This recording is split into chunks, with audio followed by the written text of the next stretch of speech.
আলাইকুম, hi everyone. আশা করি সবাই ভালো আছেন, সুস্থ আছেন। প্রতিদিনের ন্যায় আজকে আলোচনা করব ক্লাস 1 এর পার্ট 36 থেকে 40 পর্যন্ত। এখানে পার্ট 36 এর মধ্যে রয়েছে এসো পড়ি ও লিখি। অর্থাৎ আমরা এগুলো পড়ব। ক আকার, ক কাক, কাক ডাকে। আমরা এর আগে শিখছিলাম এখানে বর্ণের সাথে অর্থাৎ স্বরবর্ণের স্বরচিহ্নের ব্যবহার। এখানে স্বরচিহ্ন অনুযায়ী এটা কোন চিহ্ন হবে?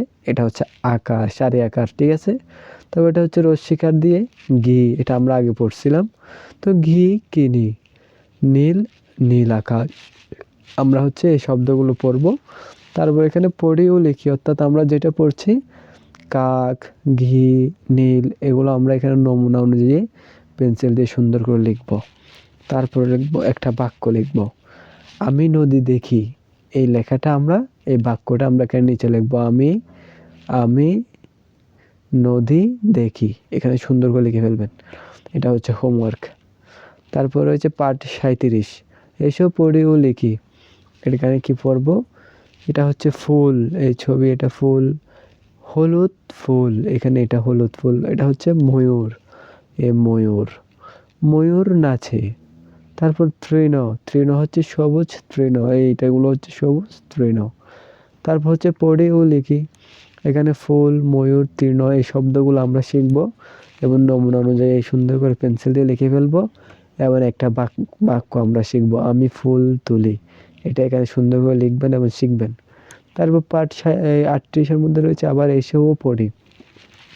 এখানে রয়েছে কি মেঘ, মেঘ ডাকে, এটা হচ্ছে মেঘ। তারপর শৈবাল, শৈবাল বাসে, শৈবাল এখানে বাসে। তারপর হচ্ছে ভোর, ভোর হয়েছে, সূর্য, এটা মাধ্যমে আমরা বুঝবো কি ভোর হয়েছে। তারপর রয়েছে হচ্ছে কি এখানে নৌকা, নৌকা চলে, এই যে সমুদ্রের মধ্যে বা নদীর মধ্যে নৌকা চলতেছে, এটাই বোঝাচ্ছে এখানে। তারপর পড়েও লিখি আমরা সেম মেঘ, শৈবাল, ভোর, নৌকা, এগুলো ভালো মতো শব্দগুলো শিখে ফেলবো, পড়া শিখবো এবং এগুলো নমুনা অনুযায়ী এখানে পেন্সিল দিয়ে সুন্দর করে লিখবো। তারপর একটা আমরা বাক্য শিখে ফেলবো, নদীতে শৈবাল বাসে। এটা এখানে শিখবো এবং লিখে ফেলবো। তারপর রয়েছে পার্ট 39, অর্থাৎ ব্যঞ্জন বর্ণ। আমরা এই পার্টের মধ্যে কি শিখতে পারবো?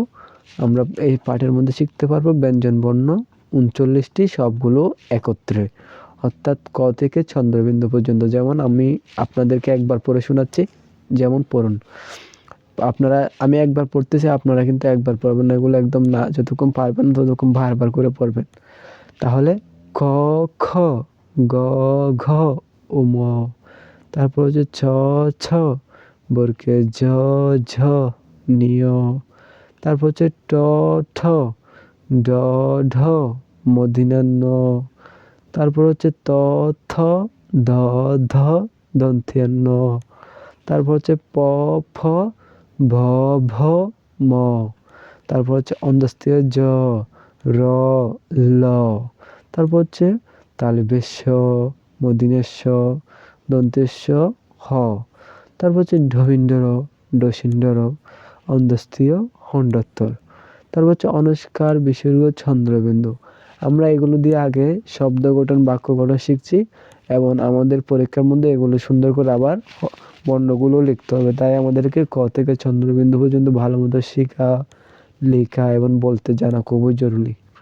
তারপরে পার্ট হচ্ছে আমরা এখানে কি, তারপরে কি রয়েছে বর্ণ সাজিয়ে লিখি, অর্থাৎ এখানে এই লাইনের মধ্যে এলোমেলো বর্ণ দেওয়া আছে, আমাদেরকে সাজিয়ে লিখতে হবে। যেমন আমাদেরকে এখানে লিখতে হবে প্রথমে ক, 2 নম্বরে লিখতে হবে খ, 3 নম্বরে লিখতে হবে গ, 4 নম্বরে ঘ এবং 5 নম্বরে উম।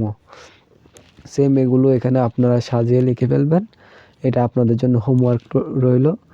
তারপর এখানে আমরা এই পার্ট 40 এটা পরবর্তী ক্লাসে আমরা শিখব। তাহলে আজকে হচ্ছে এতটুকু। সবাই ভালো থাকবেন, সুস্থ থাকবেন। আল্লাহ হাফেজ।